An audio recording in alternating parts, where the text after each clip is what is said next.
my mum and dad got divorced when I was 12 years old, and that had a really big impact on me because I only saw dad not so much, and mum was dealing with a lot of her own fallout from our family separation. So through that time as a child, I really struggled with my confidence and who I was and where I fitted, and I really didn't feel like anybody else knew what I was going through, and I felt like there was something wrong with me. I felt like it was something that was actually in me that didn't work.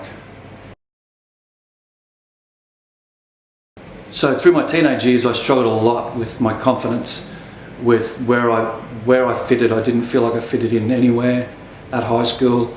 I went to a school that was very sport and health and fitness oriented, and I just was so self-conscious at that time that I didn't really participate in many of those sports. I did what I had to do, but I didn't enjoy it. And because of my family situation, I was often at those things on my own. My family wasn't there, so I just felt really isolated and very much on my own, like I just didn't fit anywhere. And that's something I really struggled with. So when I was 19, I joined the police, and to me, from the time I was 5 or 6 years of age, I'd always wanted to be a police officer, and I felt like at that time in my life, that would solve all of the issues, or all the problems, or the lack of confidence, or the not fitting in. I felt like that would be where I'd feel like I was home. And when I joined the police, unfortunately, that wasn't the case. It was just a job, and it was just what I did. What didn't work for me in myself around my confidence and my belief in myself and all of those things were still there. So I had to find a way to sort those things out for myself. So a lot of the insecurities and the fears that I had before I joined the police were still there during my career. And I used those things to drive me harder and to be the best police officer I could be. I joined the police dog squad, which was my childhood dream, when I was 22 years of age, and I did that for 9 years, and I loved that. That was an environment where I learned to really push myself and find out who I was. There was no fear or insecurity that I didn't push myself through in that environment, because you learn so much about yourself. I worked on my own with a German Shepherd, and I didn't have partners with me, so you spend 8 or 10 hours a day in a car on my own. And when I went to situations with violent offenders or armed offenders or any of those sort of things, often I would get there on my own first with no one else around me. So there was no one there to know if I was scared. There was no one there to know if I didn't go. There was no one there to know if I didn't push past my fear. So a lot of that responsibility fell on me, and I never stopped and I never backed off, even though I was terrified at times. And I learned a lot about pushing yourself further than you think you can through that process. So the downside of having a career that I loved so much, and that was my childhood dream that I'd fulfilled at 22, was for that next 11 years or so of that career, I loved it so much, I worked so hard, I would go to work on my days off, that I ended up burning out in that career.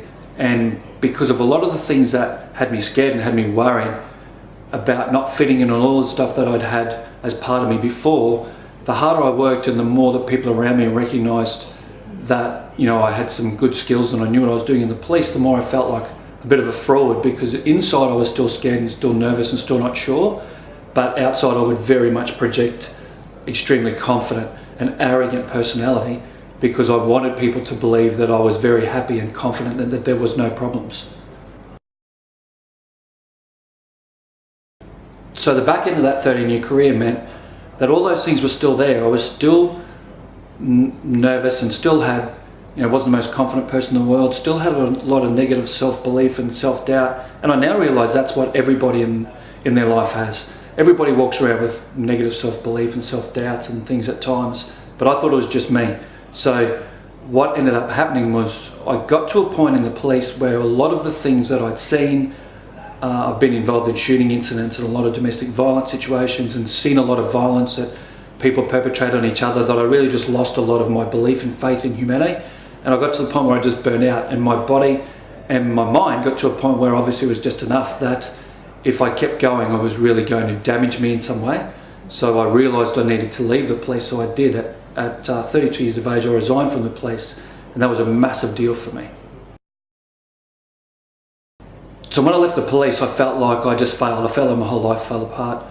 The thing that I wanted to be for my whole life, my whole identity was wrapped around being a police officer. My whole belief in myself and the good that I can do and how I can make a difference to people was all through that career. When I didn't have that career, I just didn't know who I was. I didn't know what I was going to do.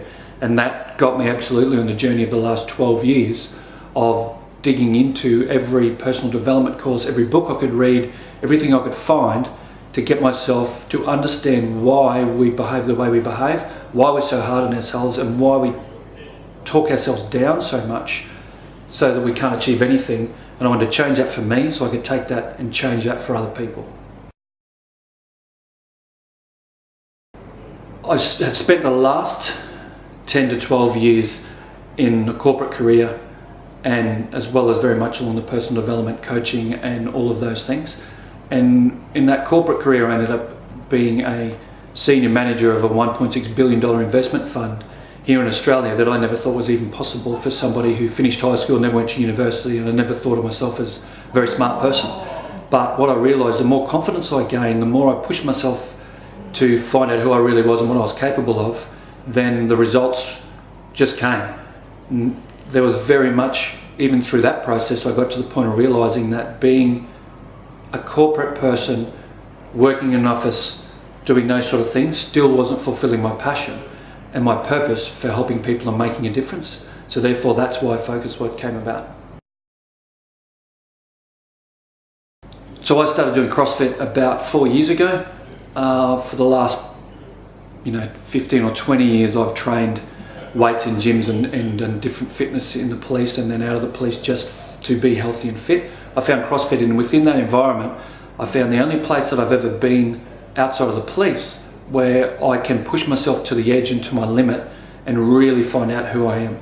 So for me, when I'm in the middle of a CrossFit workout, and for people who do CrossFit, they absolutely understand this. People who haven't, it might sound a bit stupid, but you get to the point where you just want to quit and you just want to give up, and all the voices in your head and everything screaming you to stop, but you have to get past that or you quit.